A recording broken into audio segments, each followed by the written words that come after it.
भजन संहिता 34:18 एक महत्वपूर्ण बाइबल वचन है जो परमेश्वर की संवेदनशीलता और करुणा को प्रदर्शित करता है।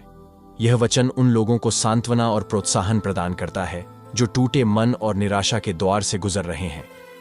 यह वचन कहता है, यहोवा टूटे मन वालों के समीप रहता है और पिसे हुओं का उद्धार करता है। इस वचन का गहन विश्लेषण करने के लिए इसे कुछ प्रमुख बिंदुओं में विभाजित किया जा सकता है। वह इस प्रकार है। पहला है यहोवा का समीप रहना। यह वचन बताता है कि परमेश्वर उन लोगों के करीब रहते हैं जिनका मन टूट गया है। इसका मतलब यह है कि जब हम दुख और पीड़ा में होते हैं तब परमेश्वर हमें छोड़ते नहीं हैं, बल्कि हमारे पास रहते हैं। यह विचार कि परमेश्वर हमारे कठिन समय में हमारे पास रहते हैं बाइबल के कई अन्य वचनों में भी मिलता है।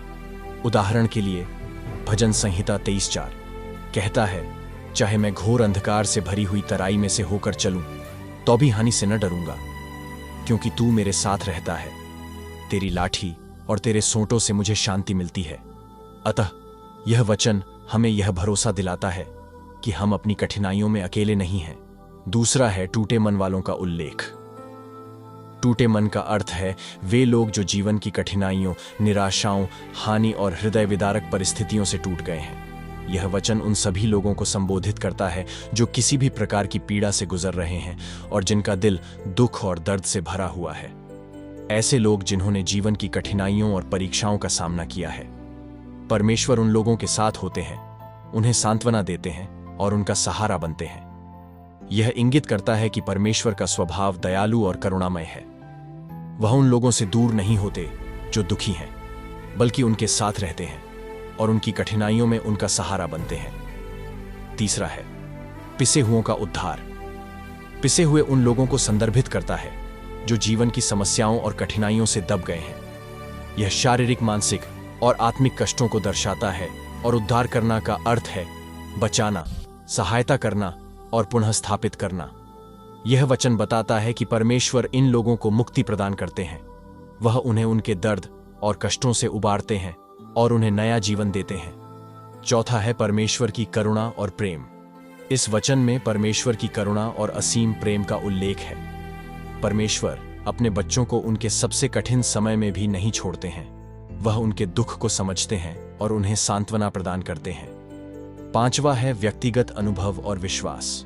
यह वचन व्यक्तिगत अनुभव और विश्वास की गवाही है। यह वचन हमें प्रोत्साहित करता है कि हम अपने विश्वास को बनाए रखें और जीवित परमेश्वर पर भरोसा करें, चाहे परिस्थितियां कितनी भी कठिन क्यों ना हो, क्योंकि परमेश्वर के लिए कुछ भी असंभव नहीं है। छठा है धार्मिक और आध्यात्मिक संदर्भ। धार्मिक और आध्यात्मिक दृष्टिकोण से यह वचन हमें यह याद दिलाता है कि हमारे जीवन की सभी परिस्थितियों में परमेश्वर की उपस्थिति महत्वपूर्ण है।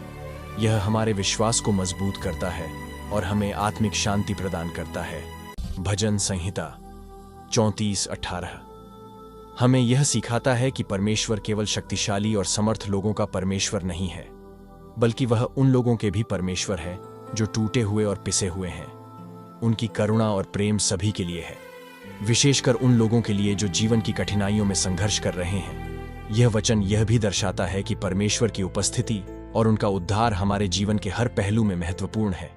यह वचन हमें याद दिलाता है कि हम कभी भी अकेले नहीं हैं और परमेश्वर का हाथ हमेशा हमारे साथ है, चाहे हम कितनी भी कठिन परिस्थितियों का सामना कर रहे हों। उनकी करुणा और प्रेम हमारे लिए हमेशा उपलब्ध है। हमें बस परमेश्वर को पुकारना है और उन पर विश्वास करना है। यह विस्तृत विवरण इस वचन के गहरे अर्थ और महत्व को समझाने का प्रयास करता है। यह वचन हमें आत्मिक, मानसिक और सामाजिक दृष्टिकोण से प्रेरित करता है कि हम अपनी कठिनाइयों में भी परमेश्वर पर विश्वास बनाए रखें और उसकी करुणा और प्रेम का अनुभव करें।